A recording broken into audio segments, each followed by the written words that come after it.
Hi there, Mark Sabatella here. In this video, I want to talk about the idea of an avoid tone. And this is a concept that we talk about a lot in jazz improvisation. It's a note, a dissonant note that we don't like. You know, there's dissonant notes we like. We like some dissonance, and there's other dissonance that we don't like as much. And those dissonances are ones that we just try to avoid, or at least try to avoid using too prominently.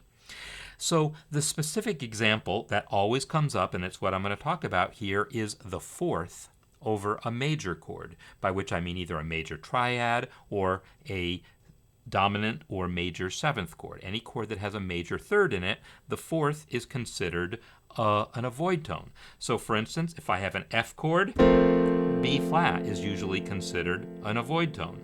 If I have a B flat chord, E flat is considered a bit of an avoid tone. So this idea, it is dissonant. It is a note that we don't want to use too prominently is the idea.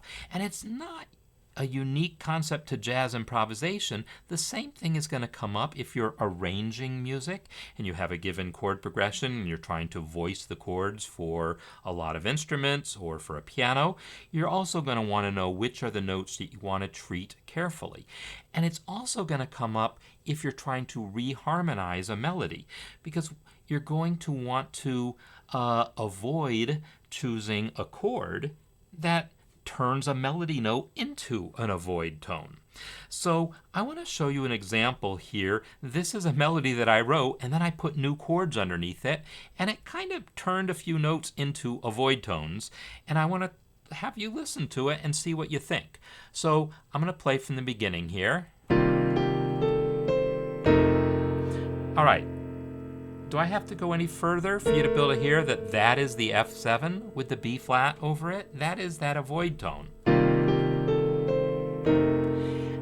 You know, in the right context, you could maybe convince yourself it sounds okay, but generally speaking, no, this is not something we would do. So in a jazz context, if I'd been improvising over that F7 chord, I probably would not have chosen a B flat for my melody. Or if I was trying to harmonize that B flat, I would not have chosen an F7 to put underneath it. So let me, though, keep going.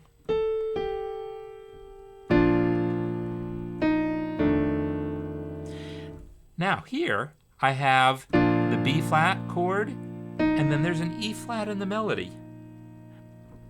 And then I go to a D in the melody.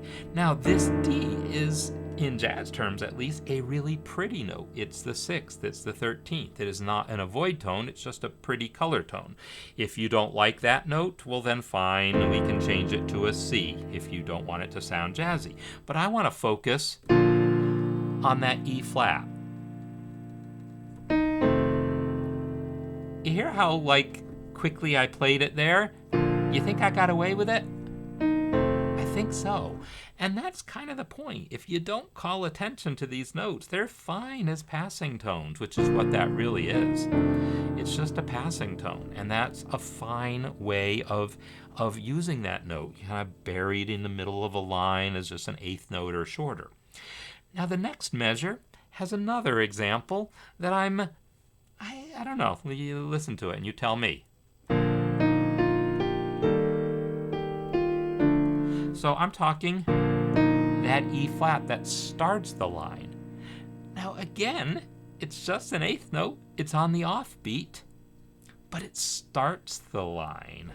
I don't like that either. If it had been a D, I would have been happier. Or again, if I had picked a different chord, I'd have been happier. I don't love how that E flat sounds over that B flat chord. So these are all examples of times when I have a fourth over a major chord and I don't really like it.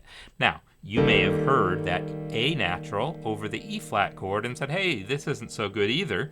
And well, it's a dissonant note for sure. This is actually an augmented fourth, right? It is an augmented fourth instead of a perfect fourth over that E flat chord. That is a note that is considered, at least in a jazz context, more acceptable.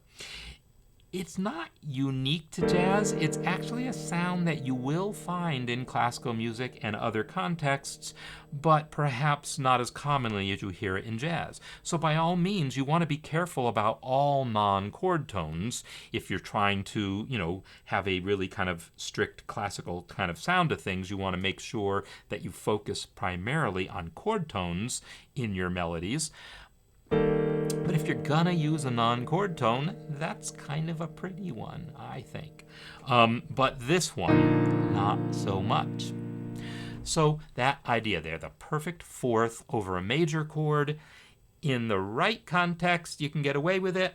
In the wrong context, it's just kind of sour sounding, and maybe we just not want to create that sound if we can avoid it.